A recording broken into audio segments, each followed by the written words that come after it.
Kylian et moi on s'est rencontrés à l'EDEC, c'est là qu'on a fondé Commu en Master 2. On n'avait pas grand chose à faire donc on s'est dit que c'était le moment de tenter un projet. Tout début on l'a lancé, j'étais en Thaïlande moi et Rémi à Nîmes. On a développé une techno, un back-office qui permet d'intégrer directement sur le site e-commerce un espace pour sa communauté.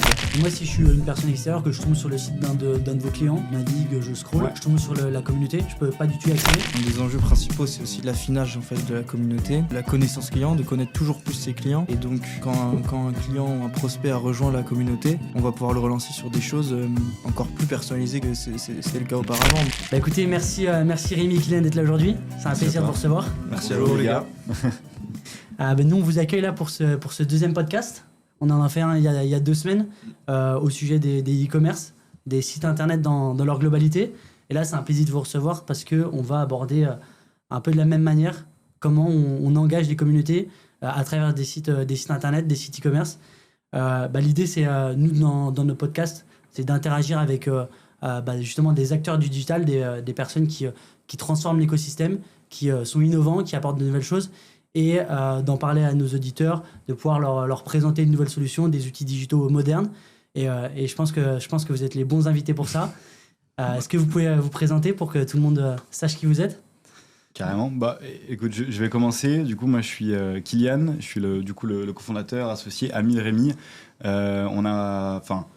Rémi va revenir sur ce qu'on fait exactement. Moi, ce que je peux dire, c'est que je m'occupe du produit et je manage un peu la tech de Commu en général. Okay. Ouais, donc salut les gars, déjà merci pour l'invitation. Avec plaisir. C'est trop cool votre podcast, c'est un super format, donc hâte d'écouter aussi tous vos autres invités. Moi je suis Rémi, je suis l'autre cofondateur de Commu. On a monté ça il y a 1 an et demi avec Kylian. Moi je suis plus sur la partie sales, sur la partie autour des levées de fonds, etc. Kylian et moi on s'est rencontrés à l'EDEC, c'est là qu'on a fondé Commu en Master 2, quand on avait pas grand chose à faire, donc on s'est dit que c'était le moment de tenter un projet. On bosse pas là-bas. En Master 2, faudra pas leur dire, j'espère qu'ils écouteront pas. Tout début on l'a lancé, j'étais en Thaïlande moi et Rémi à Nice, donc déjà de loin. Et c'est là qu'on a commencé à regarder. En fait, Kylian et moi on bossait un peu pour une marque qui s'appelle Cabesto. En tout cas, on était en contact avec eux et ils avaient des sujets autour de l'animation et de l'engagement de leur communauté. Et donc nous, on a un peu étudié le sujet avec eux et on s'est rendu compte qu'il y avait énormément de groupes Facebook où il y avait des passionnés de pêche, parce que Cabesto, c'est un retailer autour de la pêche, du nautisme, etc. Et donc il y avait une vraie communauté qui parlait énormément de Cabesto. Et on leur a proposé on leur a demandé pourquoi ils n'essayaient pas de créer une sorte de club communautaire comme ça sur leur site, un espace où la communauté pouvait échanger, partager du contenu. Et c'est là où on a commencé à travailler pour eux, on l'a un peu co-créé, co-développé, et puis ça a super bien marché, et on s'est dit on va aller voir sur d'autres marques, d'autres secteurs, parce qu'il y a les mêmes enjeux communautaires, et c'est comme ça que c'est né Commu, ça fait un peu plus d'1 an et demi maintenant. Ok, nickel. C'est une belle histoire, pour débuter. Et là, ça fait combien de temps du coup 2 ans ? Ouais, c'est ça, entre 1 an et demi, 2 ans, c'était début 2024. Ouais, c'est ça. Début 2024. Ouais. Et 1 an, un peu plus d'1 an, 1 an et 2 mois, genre qu'on a un produit vraiment fini, qu'on a passé la phase de MVP et qu'on a d'autres clients, qu'on n'a pas seulement Cabesto aussi. Donc là, vous avez étendu à votre portefeuille, vous avez d'autres personnes que vous accompagnez, et vous venez de lever ou c'est pas encore le cas ? Si, c'est ça. En fait, après la phase avec Cabesto, on a commencé à le vendre à d'autres marques. Okay. Donc on a d'abord eu un client dans le maquillage qui s'appelle Bis Maquillage. Après des clients dans l'animalerie, dans le textile. Et tout ça, ça a permis d'attirer des investisseurs, en fait. Et nous, on s'est dit qu'on avait une vraie preuve de marché, qu'il fallait maintenant qu'on passe un peu plus à l'échelle, qu'on recrute, qu'on développe la tech. Et donc, on a closé une levée de fonds en septembre, là, de 700 000 € en pré-seed. Ok. Et donc, il y a 2 mois, et qui nous a permis de vachement avancer. Et d'avoir un produit vraiment solide. Et maintenant, pour 2026, vraiment booster la partie commerciale. Ok, ouais. Et là, vous êtes combien dans l'équipe ? Là, on est 6. Ok. 7 en début d'année. Ouais. Booster la partie commerciale, la partie tech. Ouais, produit tech, bien sûr, ça tout le long, quoi. Ouais. Et donc là, le produit, c'est bon, c'est fini. Fini, non, jamais. Mais disons que ça s'améliore par rapport au début. Franchement, on s'en rend compte maintenant après 1 an. Ce qu'on avait il y a 1 an, c'était le début, quoi. Voilà. Et aujourd'hui, on a un produit qui commence à être vraiment pas mal. Okay. Et on a plein de on a une roadmap qui est longue comme 3-4 bras réunis. Et c'est cool. Ça veut dire qu'il y a des trucs à faire et il y a plein de fonctionnalités à ajouter, plein de pans de marché à aller chercher. Ouais, c'est toujours ça les startups de toute façon. Un produit terminé en startup, c'est. Ouais, s'il y a une roadmap qui est finie, c'est qu'il y a un problème. Ouais, c'est bon pour vos clients, du coup ils auront toujours de nouvelles surprises, de nouvelles fonctionnalités là, qui arrivent. C'est quoi les grosses fonctionnalités, si on peut en parler, vous en avez en tête là qui arrivent? Ouais, on a pas mal d'enjeux autour de la gamification des espaces, donc faire revenir les clients et quand ils viennent, alors déjà ils restent pas mal, mais encore plus les pousser à participer à d'autres, donc s'ils sont venus pour un concours, peut-être participer à un canal de discussion, etc. Et booster un peu cette activité. On a tout l'enjeu IA aussi, parce que donc aujourd'hui tout le monde utilise de l'IA et nous on ne veut pas l'utiliser juste pour rien, mais on en a un vrai besoin. En tout cas, il y a un besoin auprès de nos clients qui est de passer toujours moins de temps sur le back-office de Commu, parce qu'on veut que ça soit... que tout soit simple pour eux, que tout soit rapide, et c'est ce que cherchent nos clients aussi. Donc on a un vrai enjeu sur l'IA, autour de l'IA avec ça. Donc ça c'est les deux grosses fonctionnalités, en tout cas dans la roadmap à 3 mois, on va dire, après. Ouais, c'est des bons sujets alors. Et ça se construit comment du coup votre app? Globalement c'est quoi? C'est sur le site, c'est une app à part, ça se structure comment? Globalement, on a développé une techno, un back-office qui permet d'intégrer directement sur le site e-commerce un espace pour sa communauté. Donc c'est un espace interactif qui est sur le site en marque blanche, connecté au compte client de la marque, connecté à son système entier, et au sein duquel la marque peut insérer plein d'animations. Donc ça peut être des canaux de discussion en mode forum, ça peut être des concours, des partages de photos, des sondages, des quiz, pour des marques de sport, des concours de pronos. Donc vraiment un espace réservé à la communauté pour... échanger, interagir et possiblement aussi gagner des choses. Et puis voilà. Ok. Ouais, donc un espace où se retrouver. Parce que c'était quoi le constat qui a fait que Commu est né? Il n'y avait pas d'espace comme ça sur les sites. Qu'est-ce qui vous a amené finalement à lancer ce type de produit sur le site internet surtout? C'est que c'est parti du coup de Cabesto, après de dizaines, voire plus d'interviews qu'on a fait avec des marques, où en fait il y a un sujet éternel qui est que la communauté c'est peut-être l'actif le plus important d'une marque. Et il y aura éternellement des soucis, ou des enjeux d'engagement, d'animation. Et on ne trouvait pas de solution vraiment extrêmement simple à mettre en place, facile à gérer. Ça, maintenant, comme disait Kylian, on est dans l'ère de l'IA, c'est facile. On a des outils pour la modération, pour l'animation qui n'étaient pas possibles avant, où il fallait des modos à plein temps.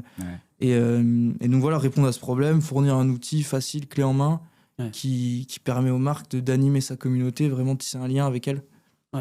T'avais des initiatives faites par certaines marques d'ailleurs qui marchaient bien, mais ça leur prenait déjà, c'était des grosses marques, ça leur prenait beaucoup de temps, comme disait Rémi, t'avais des modérateurs, etc. Enfin, il y avait besoin de beaucoup de main d'œuvre, on va dire, et beaucoup de temps pour le gérer, mais t'avais pas de solution qui te permettait de le faire réellement facilement en fait. Et c'est de ce constat-là qu'on est parti. Et c'est quoi l'animation qui marche le plus sur justement votre solution?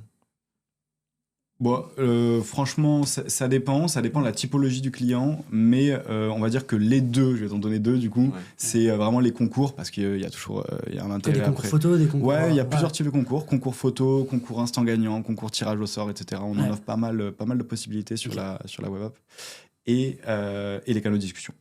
Les canaux de discussion, c'est vraiment nous en plus ce qu'on met en avant le plus auprès de nos clients, parce que c'est ça qui crée de l'interaction et ça crée un peu le liant de l'espace, tu vois. C'est vrai que parce que moi, quand je pense communauté directement, je pense aussi à quelque chose de physique. C'est vrai que dans le digital, je m'étais jamais trop imaginé comment ça pouvait rendre. Après, c'est vrai qu'il y a les forums et tout ça, mais c'est sûr que c'est plein d'éléments divers qui se rejoignent sur un site, mais il n'y a pas vraiment d'union. Là, c'est vrai que si c'est sur le site du client directement, je pense que c'est pas mal. C'est pas mal. C'est ça, t'as raison, parce qu'en plus, on est en train de plus en plus de travailler avec des marques ou des retailers qui ont des magasins en physique. Et un des enjeux d'insérer un club directement sur son site, c'est un peu de prolonger cette expérience client qu'il peut y avoir en magasin à travers des animations physiques, des événements physiques, la prolonger un peu en ligne et faire continuer à animer sa communauté de clients, mais sur le site. Donc c'est un vrai sujet. Et moi, j'avais en tête que pour construire une communauté, il faut des dizaines d'années. Je pense aux youtubeurs, ça peut être un bon exemple. Eux, avant de lancer des business derrière autour de leur communauté, ils ont pris 10, 15 ans à construire leur communauté.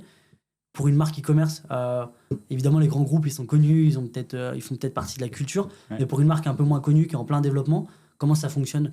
Est-ce que on arrive à créer une communauté en 6-10 mois ou il faut quand même plusieurs années? Déjà, je pense qu'encore une fois, ça dépend du client. Parce que tu as des verticales qui sont vraiment archi-communautaires. Tu as des verticales passion où là, en fait, les clients et la communauté, elle naît avec la marque quasiment. Tu vois. Et il y a d'autres où ça prend beaucoup plus de temps. Mais comme tu le disais, tu vois, après, les grands groupes, il y a le temps aussi qui s'inscrit dans le. La communauté, elle se crée réellement avec le temps. Donc, tu as raison. Je sais pas si ça met 10 ans, mais ça met un certain nombre d'années pour des marques qui sont des verticales moins communautaires. Ok. Mais il y a quand même beaucoup d'engagement grâce. En fait, il faut l'activer, j'imagine, la communauté. Parce que si les clients qu'on a actuellement, on fait rien autour, on les propulse pas, on leur fait pas des jeux concours, etc., la communauté se forme jamais. Donc, C'est ça, et tu as raison de le dire. Nous, on ne crée pas des communautés, on les active juste, tu vois, on les fédère juste, mais nous, on crée aucune communauté. Les communautés, elles sont déjà existantes chez les marques. En moyenne, toutes les marques ont une communauté, même une petite. Le tout, c'est, comme tu dis, de réussir à l'activer, de réussir à la fidéliser. Et nous, c'est ce qu'on permet de faire chez Commu. Ok. Parce que c'est quoi les prérequis pour installer Commu finalement? Faut juste des clients et c'est bon? Faut un bon produit, faut... Pas loin. Pas loin. Il faut quand même que la marque ait une taille minimum, on va dire. Sinon, ça n'a pas trop de sens. D'abord, il faut créer la communauté. Ce que dit Kylian, c'est qu'on la crée pas, la communauté. On l'active, on l'anime, etc. Mais il en faut une de base. Donc, si la marque n'est pas forcément sur un secteur passion extrêmement communautaire, il faut qu'elle soit peut-être un peu plus grosse. Alors qu'il peut y avoir aussi des toutes petites marques, mais avec une communauté ultra engagée, ce qui ça peut très bien marcher. Donc, pareil, ça dépend un peu des secteurs, des marques. Vous avez des exemples de ça, justement de marques un peu moins grosses, mais qui arrivent extrêmement bien à engager? Il y en a pas mal. Déjà, nous, on a un client, c'est un des leaders des poules et des poulaillers. Des poules. Donc, eux, ils ont une vraie communauté. Ils font pas mal de concours photos. Il y a des centaines, voire des milliers de clients. Ils vendent des poules? Ils vendent plutôt des poulaillers. Tout ce qui est autour des poules. Quand t'as des poules, tu vas là-bas. Et leurs clients, ils adorent partager des photos de leurs poules. Ils ont lancé un jeu concours photo pendant l'été, la photo la plus marrante de nos poules. Il y a eu pas mal de participation. Les clients peuvent se conseiller quand la poule est malade, quel produit utiliser. Maintenant, dans les canaux, on peut aussi rajouter des fiches produits, donc ça, c'est archi utile. Et puis après, en prospect, ça ne pourra pas citer de nom, mais il y a des marques, franchement, on découvre des secteurs archi niches, des trucs incroyables, quoi. Plus c'est passionné, plus tu peux. T'as la communauté qui est engagée, etc. Donc, des fois, il faut aller dans des trucs très niches. Poulailler, c'est drôle. C'est vrai que toutes les communautés autour des animaux, j'imagine que c'est un gros axe à travailler. Chaque fois qu'il y a des animaux, de toute façon, c'est. Surtout en France, je crois qu'on a la plus grosse communauté autour de l'adoption des chiens, etc. Pour là-dedans, ça marche très bien, etc. Nous, on a, c'est pareil, on a pas mal de clients ou même de personnes qu'on voit qui font les animaux. Ça ne m'étonne pas du tout. Nous, on a un client qui vend des croquettes pour chiens et pour chats d'ailleurs aussi pour chats. Et ils ont fait un concours grâce aux ads pour un concours photo. Donc ils ont boosté, on a boosté pour eux leur jeu concours. Et je me dis que les intégrer avec une vraie communauté en plus sur la site, ça peut être vraiment efficace parce que globalement, eux, ce qu'ils utilisaient, c'est un système annexe, pas directement sur leur site. Ils ont un lien, etc., dans lequel on partage directement les photos. Vous, en gros, ce que vous permettez, c'est que tout le monde se réunisse, partage dans le même endroit. Exactement. D'ailleurs, je me demandais, est-ce qu'il y a un impact sur les ads aussi? Tu vois, genre, est-ce que les verticales un peu plus communautaires, ça crée des ads plus fortes et qui marchent mieux, ou pas forcément, il n'y a pas de lien de corrélation? Mais tu veux peut-être vraiment dire sur cette partie-là? J'ai envie de dire logiquement, je pense que oui. Après, j'ai pas forcément d'exemple en tête, mais forcément communautaire. Même on le voit dans les commentaires.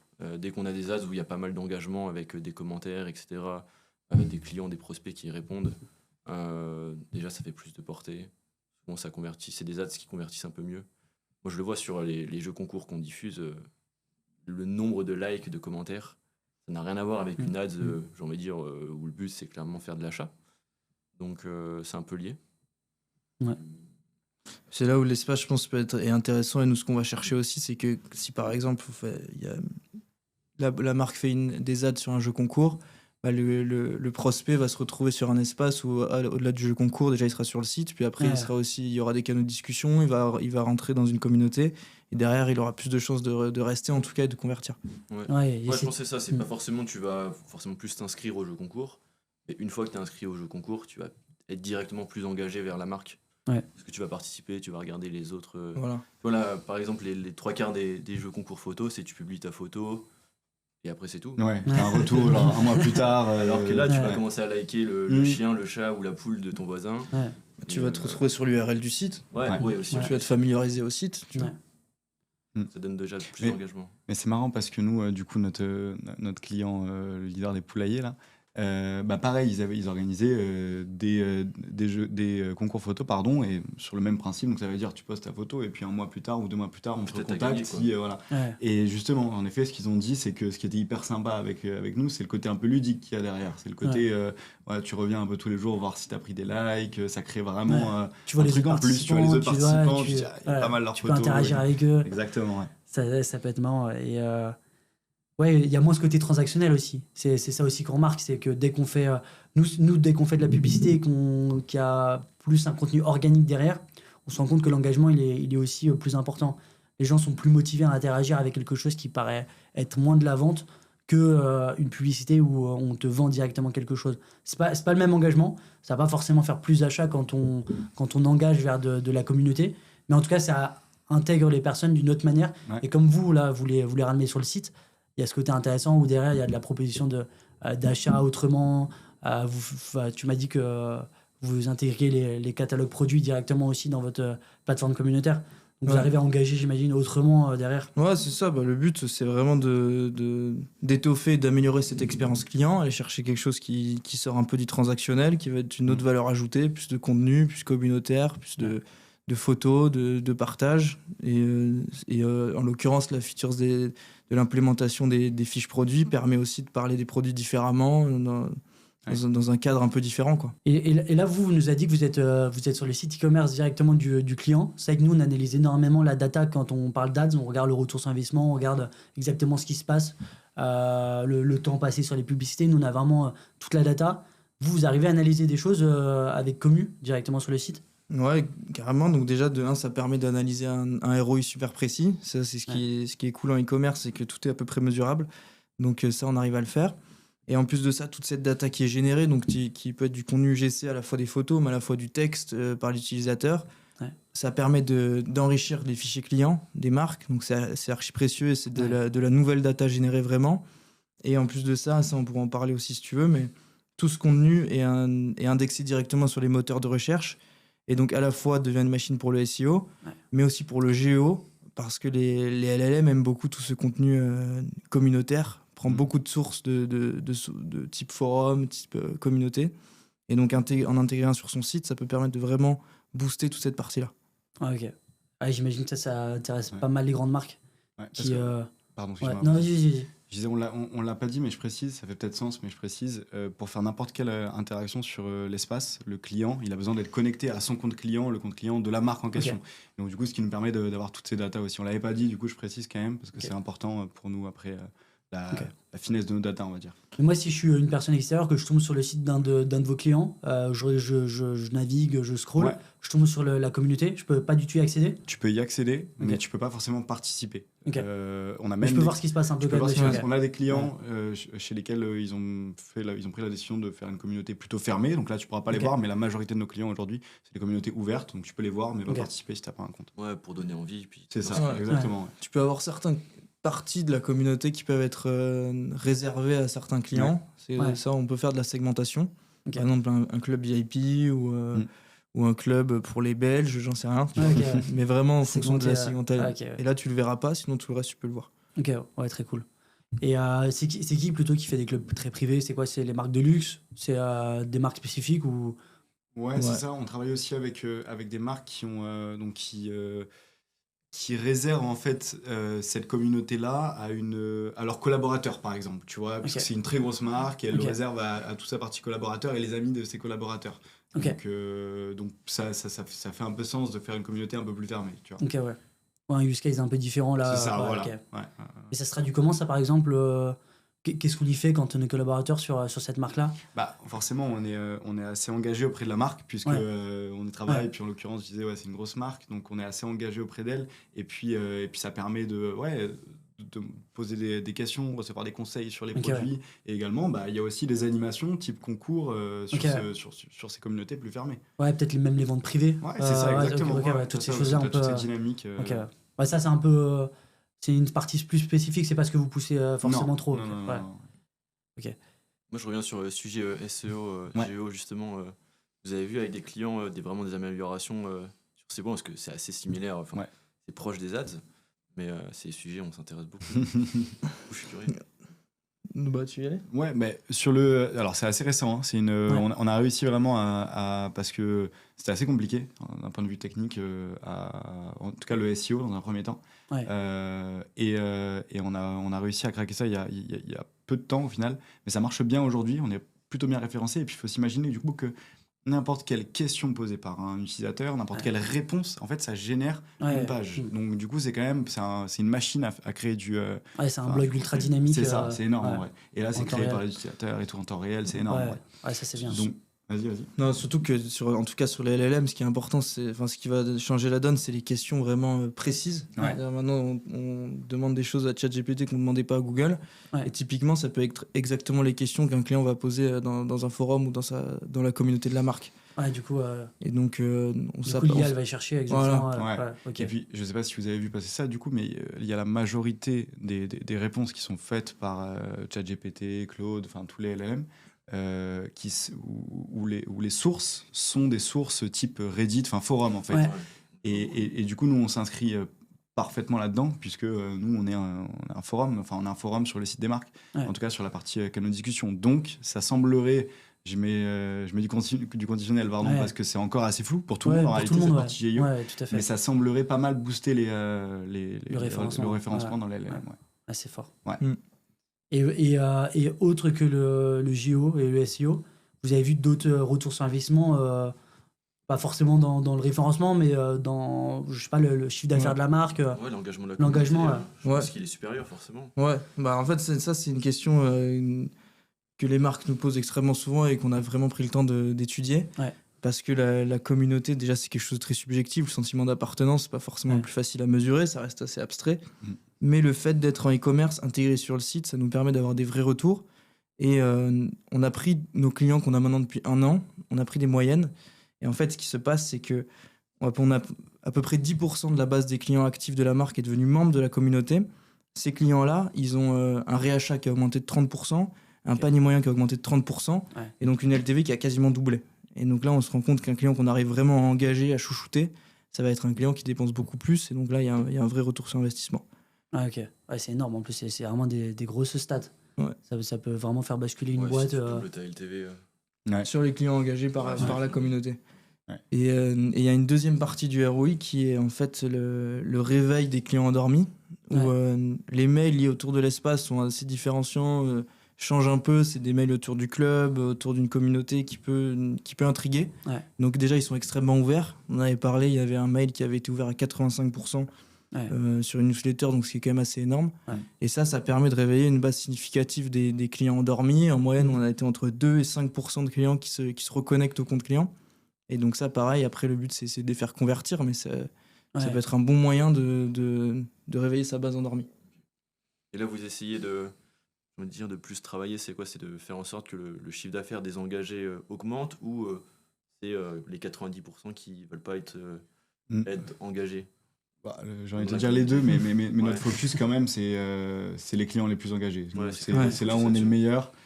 C'est booster la LTV, booster le chiffre d'affaires, booster le panier moyen. C'est hyper important. C'est ce qu'on sait faire de mieux, et c'est ce à quoi sert notre espace aujourd'hui le plus. Et après, il y a des enjeux énormes sur la visibilité de l'espace. On a des best practices à communiquer aux marques, la manière dont la marque doit communiquer à tous ses clients qui ont lancé un club, la manière où ça apparaît sur le site. Donc ça, c'est un énorme sujet. Mais une fois que la personne est membre, c'est là où il y a un vrai travail d'engagement. Est-ce que vous accompagnez aussi le client dans la mise en place de l'app sur le site internet ? Ouais. Parce que moi, si demain je veux mettre ça sur mon site internet, j'ai juste un SaaS que j'intègre, ou j'ai des conseils pour savoir comment bien l'activer, à quel moment je dois faire le jeu concours, etc. Ouais. Non, il y a clairement un service au début, et même il y a un suivi très, très proche, très sur mesure. où dans un premier temps, on configure avec la marque l'espace, on lui partage des best practices, on crée une communauté qui est propre enfin, on crée un espace qui est propre à sa communauté, on crée des mécanismes les plus engageants possibles, on intègre la gamification qui va bien marcher en fonction de la typologie, et puis après, le but, c'est que tout soit clé en main. On entraîne notre agent IA de modération pour que la marque ait le moins possible à le faire. Ouais. Et puis après, le but, c'est que ça tourne. Il y aura toujours il y aura toujours quelqu'un qui sera en charge de la communauté au sein de la marque. Mais ce sera vraiment un temps assez dérisoire. Et le but, c'est que ce soit automatisé au maximum.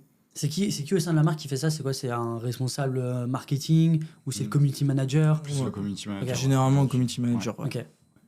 Mais quand on dit il fait ça, il passe 2 heures par semaine, pas plus. C'est pas une mission qui lui prend. Enfin, ça dépend de la taille de la communauté toujours. Hein. Mais voilà, en tout cas, c'est pas la moitié de son temps qui. Et puis plus il passe du temps, plus c'est à dire que c'est important. Exactement. Totalement. Mais le vrai travail, c'est sur la configuration au début. C'est là où on apporte aussi toute notre expertise.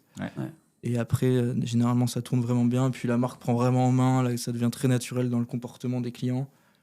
Et ça fait qu'1 an, donc on verra dans 1 an de plus. Mais en 1 an, déjà, il y a un comportement il y a des gros change. changements.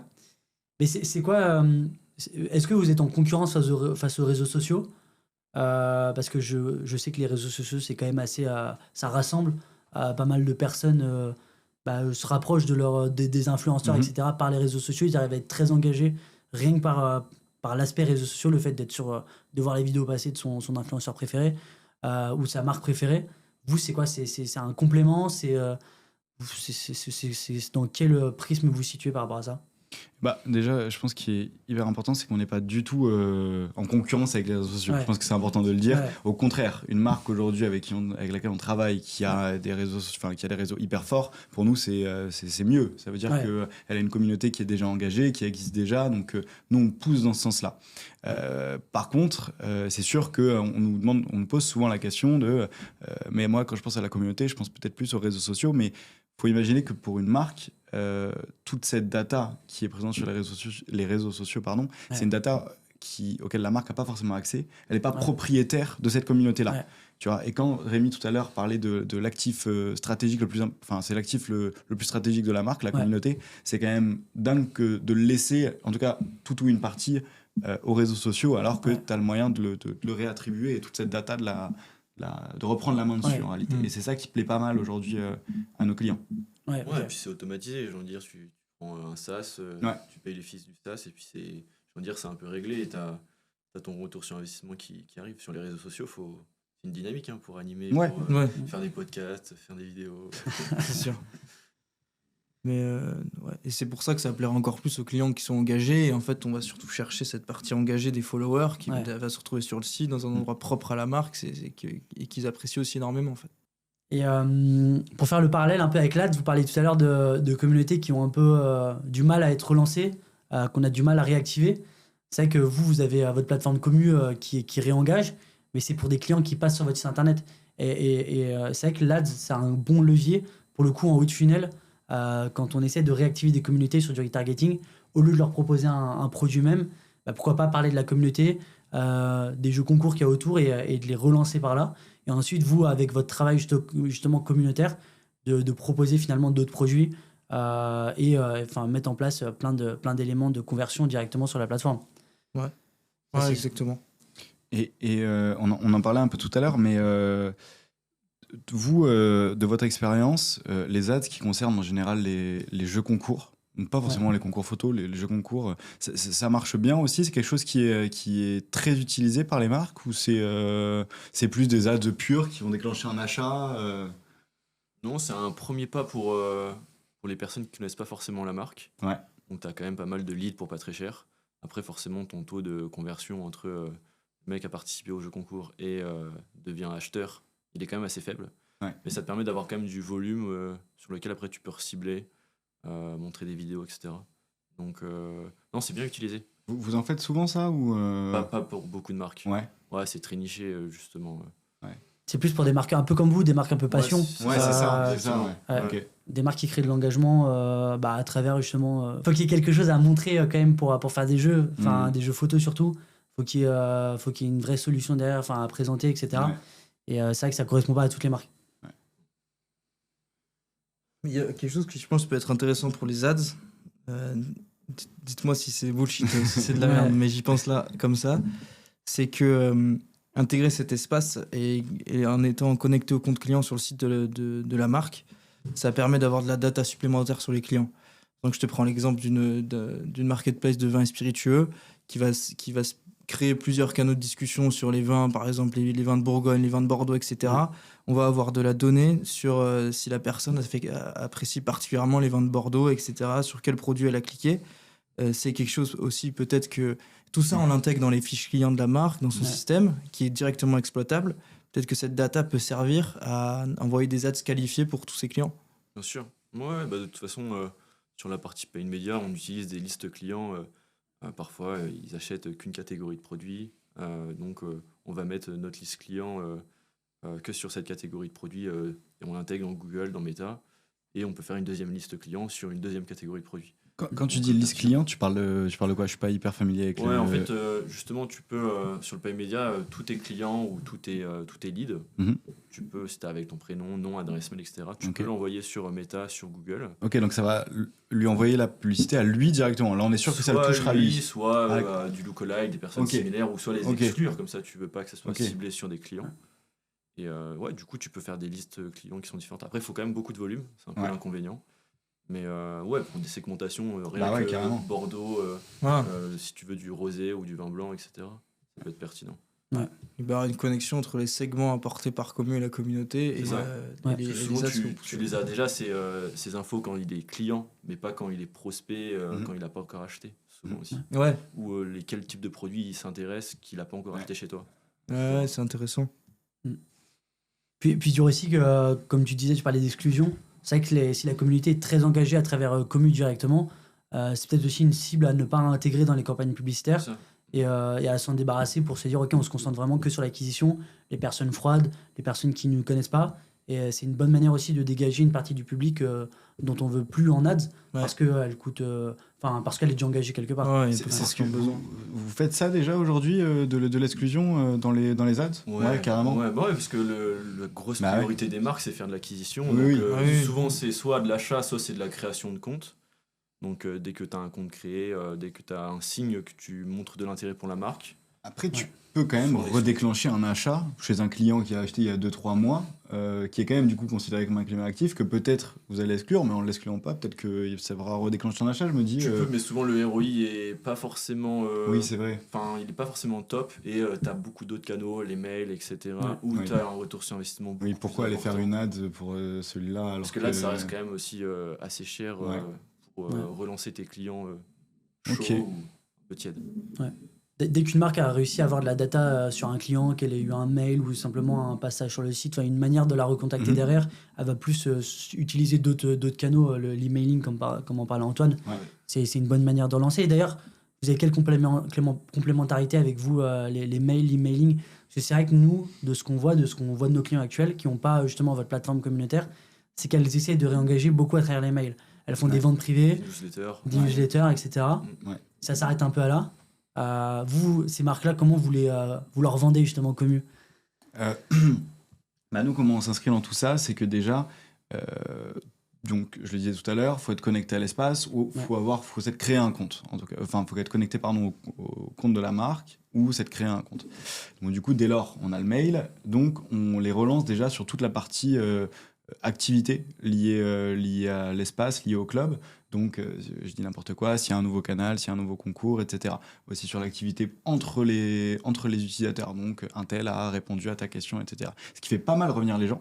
Donc, ça, on s'inscrit pas mal dans cette dynamique-là pour les marques. Et ça leur fait, ça permet d'avoir un touchpoint en plus pour les faire revenir sur le site. C'est vrai qu'on n'en a pas parlé, mais je ne sais plus si tu en as parlé sur le ROI, mais une de nos grosses forces, c'est tout le retour sur le site. Enfin, le retour, quand je dis retour, c'est les clients qui reviennent passer du temps sur le site, pas forcément pour acheter, en tout cas pas nécessairement, c'est la finalité, on va dire, mais ils reviennent peut-être 5-10 fois plus que d'autres clients qui ne sont pas engagés avec l'espace. Et donc, du coup, ça crée des opportunités de réachat en plus, parce que du coup, tu es sur le site, peut-être que tu vas aller te balader, tu vas aller te laisser séduire par un article que tu avais dans ton panier, que tu n'aurais peut-être pas fait si tu n'étais pas revenu 10 fois plus. Et toutes les updates, justement, les nouvelles choses qui se passent sur sur la plateforme pour le commerçant, c'est justement des mails qui sont envoyés.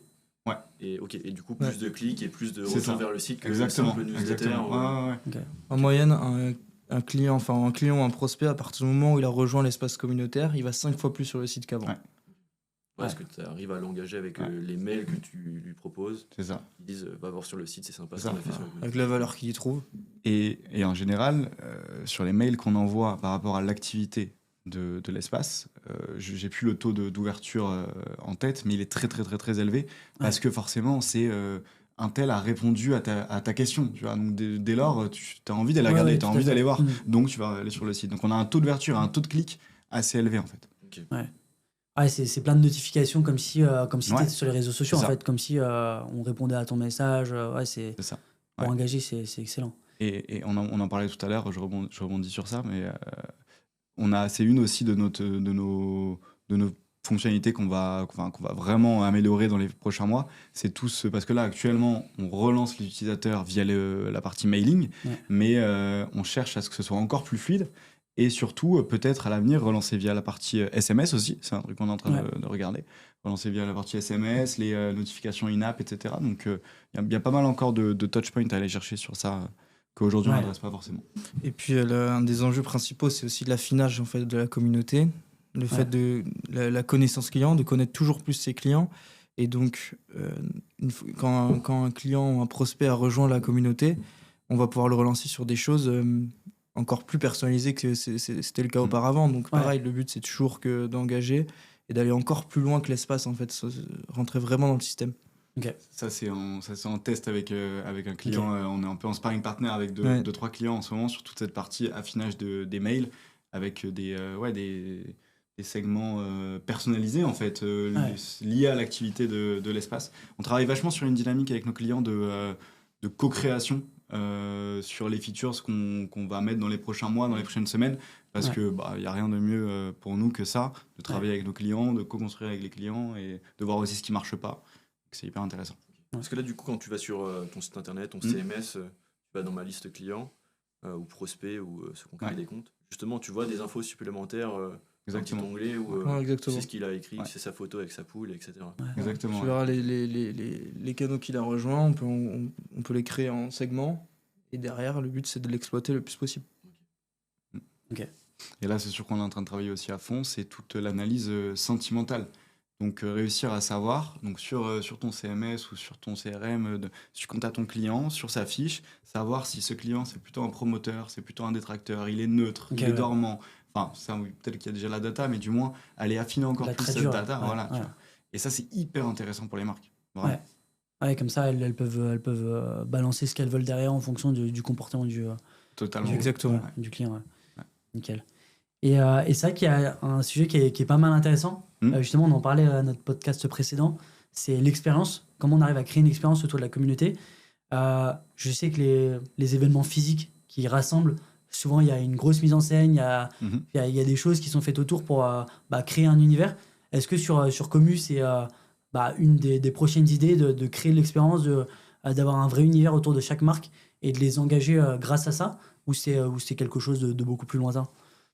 Tu parles de manière physique ou de... Non, sur le site, créer une expérience, tu vois, immersive, je sais pas... Ouais, carrément. Comme je disais juste avant, nous on travaille vachement sur l'idée de co-créer. Et donc, du coup, si demain on a un besoin chez un client ou un prospect même qui nous dit « Moi, j'adorerais faire ça, si ça vous dit, on le fait ensemble », nous, on est OK pour le faire. Aujourd'hui, il se trouve qu'on n'a pas encore expérimenté ça. Après, tu parlais d'expérience. C'est une de notre proposition de valeur. C'est un peu ça. C'est de créer, d'ajouter encore plus à l'expérience utilisateur globale. Parce qu'aujourd'hui, il a son site transactionnel. Alors, des fois, il y a quelques trucs qui sont créés pour rajouter un peu dans l'expérience utilisateur. Mais nous, on rajoute tout le côté relationnel sur ce site, tu vois. Okay. Et vas-y. Et qu'est-ce qu'il y gagne le client à aller sur Commu? Est-ce que lui, auprès de la marque, il a une reconnaissance, il a des points de réduction, j'en sais rien? Est-ce qu'il y a tout un système autour de ça? Ça, tout est modulable, tout est personnalisable, donc c'est possible de mettre des récompenses, c'est possible de ne pas en mettre. Le client, ce qu'il va chercher déjà, c'est faire partie de cette communauté, super important, le sentiment d'appartenance. Et puis, il peut aller chercher aussi de la valeur, que ce soit sur des conseils, sur des produits. Il peut y tirer plein de choses. Et puis, pour toute la partie concours, gamification, là, il peut aussi aller chercher des récompenses physiques, des bons, des lots. Ça, c'est aussi possible. Mais ça dépend vraiment du travail qu'on fait avec les marques sur la configuration pour voir quel type d'espace on va créer. Mais ce dont donc Rémi en a parlé, le sentiment d'appartenance à la communauté de la marque, mais également vraiment à la marque et à la communauté en elle-même. Parce que ce dont on s'est rendu compte, c'est que alors il peut gagner des bons de réduction, il peut gagner des cadeaux, etc. Mais des fois, il suffit juste que le mec gagne un badge. Et le mec est content et on se rend pas assez compte en fait de ça. C'est que tu as aussi sentiment d'appartenance à une communauté et tu es content d'être de level up dans cette communauté. Tu as un statut dans la communauté. Et ça c'est hyper intéressant à voir. Et tout ça c'est modulable bien évidemment, on ne propose pas chez tous nos clients, mais il y en a certains chez qui on le propose et c'est hyper intéressant de voir ça. Ouais, puis il n'y a pas de contrepartie de valeur pour l'entreprise. Non, sur ça, pas du tout. Au contraire, même. Du coup, j'en parlais tout à l'heure, les initiatives qui avaient été créées un peu de manière autonome, unique par des marques. Et une des plus grosses, et une des plus anciennes d'ailleurs, c'est Sephora. Donc, tout le monde connaît Sephora, mais ils ont créé donc, Sephora Beauty Insiders, qui est leur communauté, en fait, et communauté en ligne, un peu comme ce qu'on propose, franchement, pour le coup.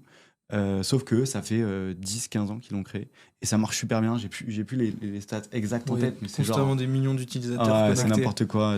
T'as de l'activité tout le temps en fait, parce que t'as des personnes chez qui c'est devenu vraiment leur référence d'aller sur la communauté en ligne de Sephora pour aller et partager du coup les produits, les bonnes trouvailles qu'ils ont pu faire chez Sephora, et également tout le avant achat. Donc, aller poser des questions, aller demander des conseils, etc. Entraide et partager aussi des photos, tout ça. Non, ça marche super bien. Et quand on avait regardé à l'époque, ça a été aussi une des raisons sur laquelle on s'est dit que ça pouvait être une bonne idée de lancer Commu. Qu'est-ce qu'on peut vous souhaiter finalement sur les next steps, là, sur les mois prochains? Il y a 2026 qui arrive très prochainement. C'est quoi un peu les gros objectifs de l'année? Ça va être de continuer à développer le produit. De créer et structurer une belle équipe, une belle ambiance. Et puis on espère signer des gros contrats aussi, quoi. On en a des gros là qui devraient arriver, on verra, on touche du bois, mais ouais, ça sur 2026 je pense. Vous avez des marques à qui vous voulez dire bonjour là, qui vous n'avez pas encore en prospection? On va faire de name dropping. Et vous les gars? Nous, vas-y Antoine. Nous, il y a plein de marques avec lesquelles on aimerait bien travailler. Non, mais ce qu'on peut vous souhaiter sur 2026 un peu comme vous, continuer à développer notre équipe, avoir des clients, j'ai envie de dire, comme on a actuellement. Pour l'instant, on arrive de plus en plus à avoir des clients grands comptes, donc on est content. Pour une jeune agence, on est content. Donc, continuer dans cette dynamique. Et peut-être à l'avenir, mais c'est encore tôt, s'étendre sur un autre service supplémentaire. Mais j'en dirai pas. Tu veux pas teaser un truc là, non? C'est tout. Très bien, nickel. Bon, merci en tout cas d'avoir été là. Je pense qu'on a fait un bon tour de l'aspect communautaire au sein de l'e-commerce. On a appris pas mal de choses. Et je pense que là, les auditeurs qui ont des e-commerce, qui ont des sites marchands, je pense qu'ils ont une bonne idée de ce que vous faites et comment ils peuvent vous retrouver. Déjà, merci les gars pour l'invitation et pour ce petit temps. Et puis, ils peuvent nous retrouver sur Commu sur LinkedIn. Il y a nos profils, Kylian et Rémi. Ou le site commu.eu. Et puis, on est assez facilement joignable. Nickel, parfait. De toute façon, nous, on met toutes vos infos en commentaire, en description. On pourra tout retrouver. Et puis on vous souhaite plein de bonnes choses pour 2026. Ça marche. Merci les gars. Merci beaucoup. Ciao.